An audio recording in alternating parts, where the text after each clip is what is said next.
When I was 19 years old, I smuggled my best friend's brother from Tijuana, Mexico, to San Diego, California. What?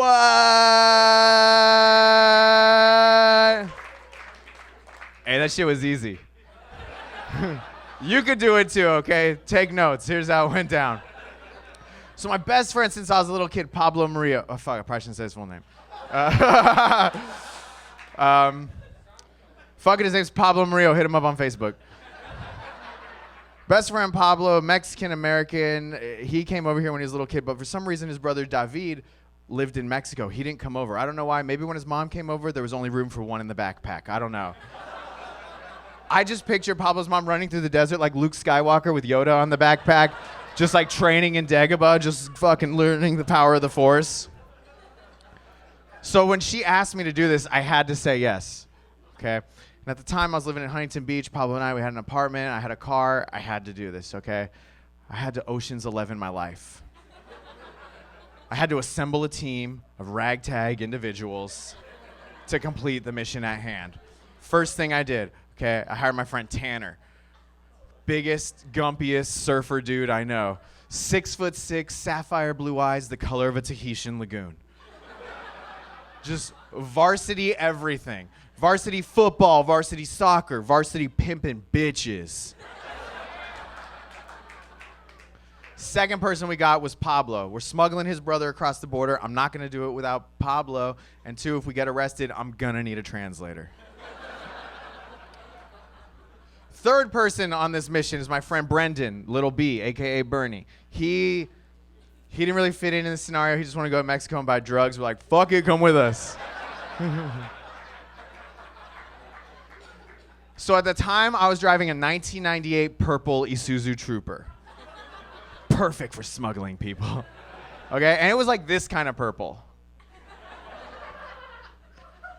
You know what I'm saying?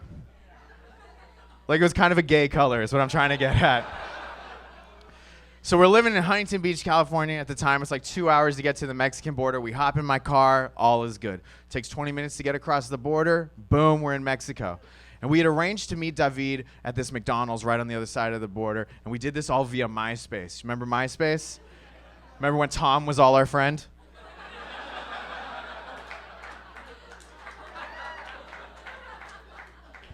So we told him, meet us at this McDonald's. He shows up. Pablo and David see each other for the first time in 17 years. And it's like a pretty heartwarming sight. Like these two brothers seeing each other for the first time, my heart fluttered. And David looked just like Pablo. Well, he looked like a Vaughn's brand version of Pablo.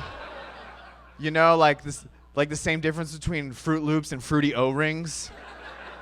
Like they're the same thing, but one is like still totally a lot better than the other one.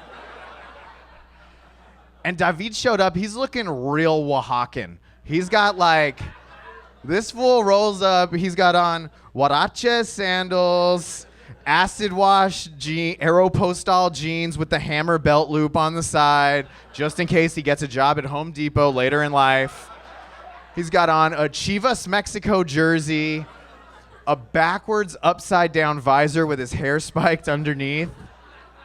Dude, so we had to whitewash him immediately. So we gave him a NoFX t-shirt and a pair of Converse. Boom. Welcome to the cul-de-sac, bro. So now that we've got David, it's time to party. We're in Mexico. We're drinking buckets of beer for $4 a pop. We're getting fucked up. Little Mexican dudes are pouring tequila down our throats, blowing whistles. We're living La Vida Loca at this point. So this is the time when Little B decides he's going on his side mission and gonna go buy drugs. Problem is, Little B came to Mexico and he only brought $11. So he goes to some little pharmacy, he comes back, he's got 4 white pills in his hand. These little pills called somas, they're muscle relaxers. I start freaking out. We're at this table. He busts out drugs in public. We're all underage in a foreign country. I'm like, you better fucking throw those pills away or take them right now because I'm not bringing in my car across the border because I am not a drug smuggler. But smuggling people, I was cool with. So Little B pops the pills and we're still partying a little bit. We have a good time. We wait for the darkness of night to fall. before we start this mission. And the only thing we really needed to complete this was a blanket to cover David, because we couldn't just put him in the back seat and have him be like, "Hi, I'm American." So we had to get a blanket. So we show up to this little tienda, and there's 3 blankets to choose from, okay?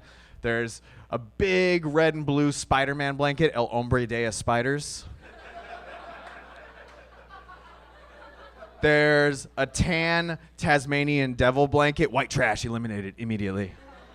Then there's a black blanket with a gray wolf howling at the yellow moon. El Lobo. And that's the one I bought because yo soy el coyote.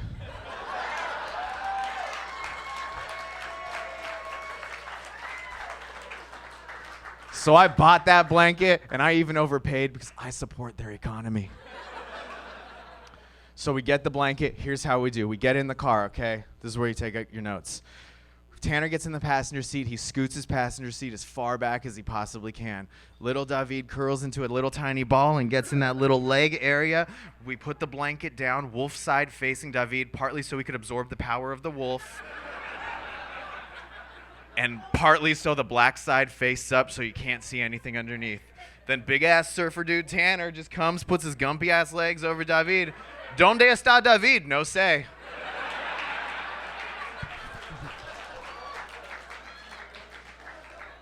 So we get in the car. It's time to start our journey. I'm driving in the front seat. Tanner's next to me. David's under him. Pablo's behind Tanner. Little B's behind me. We're on our way. Nobody fucking told me it takes 6 hours to get back across the fucking border. Do you want to know what a panic attack feels like? When you're smuggling an illegal immigrant in a purple SUV registered to your parents' name while you have a little white kid smuggling 4 pharmaceuticals in his stomach? Doesn't feel that great. I'll admit the first 2 hours, kind of comical. I laughed. Second 2 hours, cold sweats.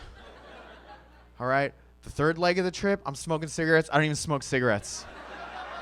I'm paranoid. I'm fucked up. David is drenched in sweat. He looks like he was in a NoFX mosh pit at this point, okay? Tanner is paranoid as fuck. Pablo's in the back seat. He's still Mexican. Little B is behind me. He's dead. He died. Little B overdosed on somas. R.I.P. Little B. He's so fucked up, his face pressed against the glass, drooling on himself. We're at a standstill. We're stuck. We're so bored. Pablo's like, sees a little taco truck guy in the distance, and he's like, I'm gonna go out and get some tacos right now. He opens his door, try to get out. I'm like, you better not fucking leave this car right now, Pablo. You are not ditching this mission right now. You need to be in here. He's like, I'm hungry, dude. I'm like, you're not eating street meat. You don't know what's in there. It's like, oh, fine, shuts the door. But then that caused some sort of commotion where we started to get all this unwanted attention on our car, where like Mexican dudes start rolling up trying to sell us shit while we're waiting in line. Like this dude comes up to me with this, trying to sell me like a big homemade Capri Sun, just like a gallon Ziploc bag full of random yellow liquid. I'm like, nah, dude, I don't need to take a drug test right now. No necesito, no necesito. Another dude comes up on the other side trying to sell a Winnie the Pooh piggy bank. I'm like, I haven't got the money yet. Hit me up in a couple weeks. I'll put the money. I'll buy it. Finally, we're at the home stretch, okay? I could see the border right there. And we see the Border Patrol agents just protecting the fuck out of our country. Just looking real hard, guns pointed down in a post-9/11 world, taking this shit real seriously. All right? They've got German shepherds just fucking trained to kill at even the slightest smell of Tapatio. We're near the end, okay? We're right there. Finally, there's one car in front of us. It's a shitty red Toyota Tercel filled with like cups and books and fucking newspapers. Like they're going to America to recycle so they can get that extra 5 cents a can. Finally, they go through. The Border Patrol agent waves us through. My heart is pounding. I'm fucking paranoid. I'm sweating. I don't know what to do. I pull up, I roll my window down, he asks to see my ID. I give him my ID, and then he just goes like this. I have a fucked up picture on my ID. I made a dumb face, I look like this. So he looks at me, looks at my ID, looks at me, and he's just, I could tell by the, he's thinking like, in his head, see the humor you're going for in here? But as a government agent, I feel like you're a piece of shit for doing this. So he looks at me, looks at my ID, looks at me, looks at my ID, looks at me. I'm paranoid. I'm like, this fool doesn't recognize me. So he looks down at my ID. I make the face for my ID. He looks at the ID, looks up. It's just me.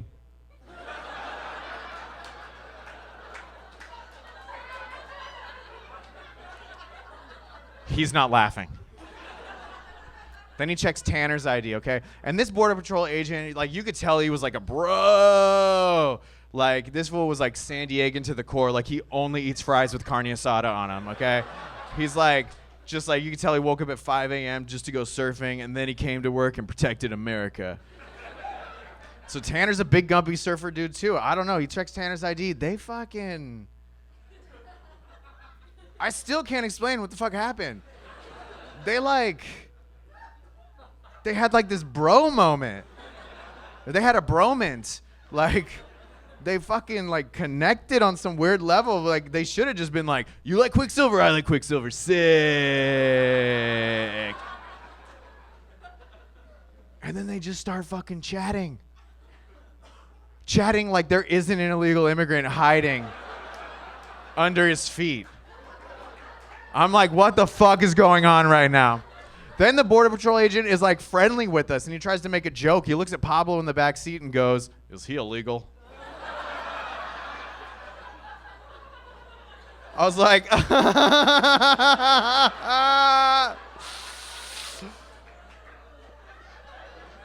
not him.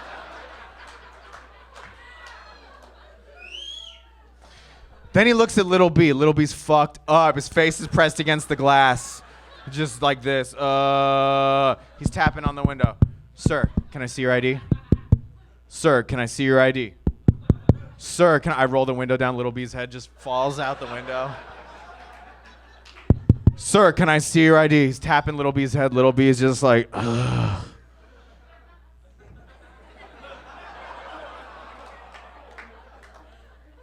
The Border Patrol agent laughed and waved us through.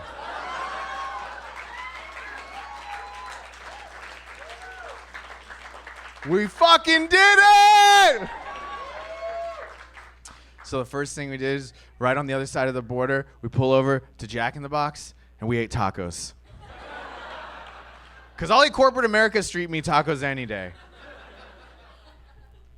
So let's flash forward to like what happens next. So David doesn't speak any English. So we had seen this movie where like they had found a foreign kid and they taught him all the fucked up words. Taught him only cuss words. Just like you, when you learn another language, the first thing you learn is cuss words, right? You learn Spanish. Puto, penoche, huevos. So first thing we teach David is, I like lesbians. And 9 inches. And I kid you not, David fucked every girl we know. He was like the hot shit of 2006. Let's flash forward to where David is now in life. David has 3 kids with 3 different women. One of them he got in a pretty gnarly altercation with, got arrested for domestic violence, and got deported back to Mexico. The only reason we've been talking about David now is because 4 weeks ago, he hit me up on Facebook with a message, simple, short, sweet, and to the point. Hey, fool, come get me.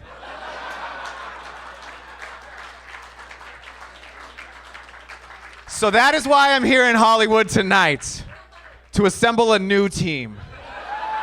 You guys have been awesome. My name's Grant Cotter. Thank you so much for coming out.